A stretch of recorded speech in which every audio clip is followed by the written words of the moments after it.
대선까지 이제 2주도 채 남지 않았습니다. 이런 시점에 연일 이 새삼 대장동 의혹이 다시 전국을 뜨겁게 달구고 있습니다. 대장동 의혹을 놓고 이재명, 윤석열 두 후보 사이의 공방이 매우 치열해지고 있는 상황인데요. 이재명 후보는 어제 한 라디오 방송에 출연해서 윤석열 후보의 대장동 연루 의혹을 언급하면서 이 대장동 사건은 이재명 게이트가 아니고 윤석열 게이트다라고 주장을 했습니다. 범죄 집단의 종잣돈을 마련하도록 수사를 해놓고 봐준 게 바로 윤석열 후보다. 아버지 집도 팔지 않았느냐라면서 이거는 검찰 게이트고 윤석열 후보가 몸통이다.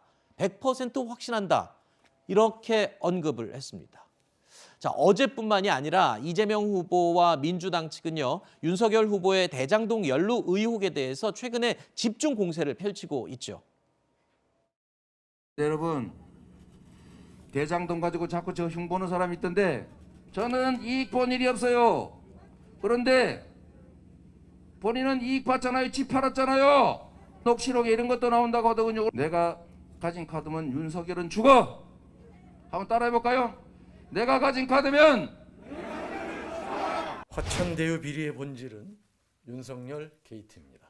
이렇게 수사가 지체된 이유가 무엇입니까? 검찰이 직전 검찰총장 윤석열 후보의 눈치를 보고 있는 것 아닙니까?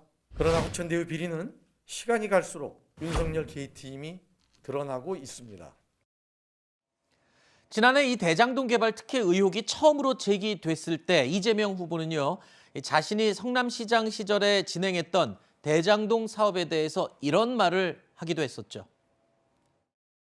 대장동 개발은 민간 개발 특혜 사업을 막고 무려 5,503억 원을 시민의 이익으로 환수한 모범적인 공익 사업입니다. 당군 이래 최대 규모의 공익 환수 사업인 대장동 개발 사업을 둘러싼 마타도아가 난무하고 있습니다. 대장동 개발은 지금도 제가 자랑하는 성남시장 시절의 최대 치적입니다.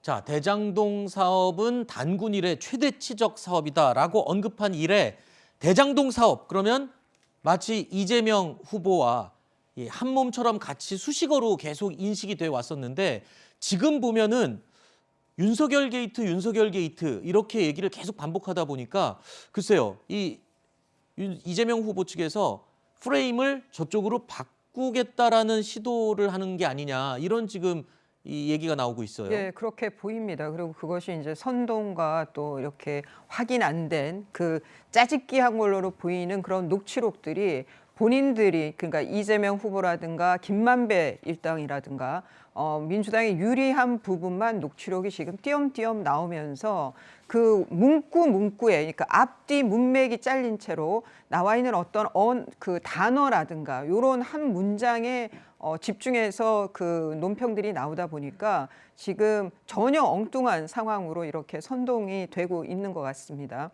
근데 중요한 거는 지금 이재명 후보의 그 이제 이미 또 작년에 이게 나와가지고 많은 분들이 또 잊고 있어요. 몇 달이 막 지나다 보니까. 그런데 이재명 후보가 성남시장일 때 가장 주력하던 사업이란 말이에요. 개발 사업. 그렇다면 그 사업은 이재명 당시 성남지사가 챙겼을 거고, 그래서 본인도 본인의 치적으로 저 사업을 얘기를 했거든요. 그런데 이제 와서는 본인은 몰랐다는 식이 돼버리는 거예요. 거기에 주요 인물들을 다 몰랐다는 거죠. 유동규도 몰랐고, 김만배도 모르겠고, 또 김문기 그 분도 모르겠다. 이렇게 지금 꼬리 자르기를 하면서 엉뚱하게 이제는 2011년에 있었던 부산저축은행 사건을 끌고 나와서 마치 윤석열 후보가 대장동 사업과 관계가 있는 것처럼 그렇게 선동을 하고 있습니다. 그런데 이거는 저는 특검을 해야 되는 상황이고, 그리고 또 하나는 녹취록을 좀 다 공개를 했으면 좋겠습니다. 그러면은 이재명 후보에 대해서는 김만배 일당이 뭐라고 얘기를 하는지 네. 다 나올 거라고 보입니다. 교수님, 네. 사실 저도 뉴스를 오래 지금 하면서 이재명 후보와 관련된 대장동 사업 의혹, 이런 말을 굉장히 많이 반복해서 사용을 해왔습니다. 그런데 며칠 전부터 대장동 사업은 윤석열 게이트 이런 식으로 또 반복이 되기 시작하거든요. 맞아요. 어떻게 보십니까? 그러니까 지금 저는 이수희 변호사님의 말씀에 이제 일정은 동의하지 않는데 무슨 네. 말이냐면 선동이 아니고 녹취록이 처음에 나왔을 땐 그분 얘기만 나왔잖아요. 그분 가지고 국민의힘이 얼마나 이재명 후보와 연관성이 있다고 공격을 했습니까? 이게 그분이 이재명이다.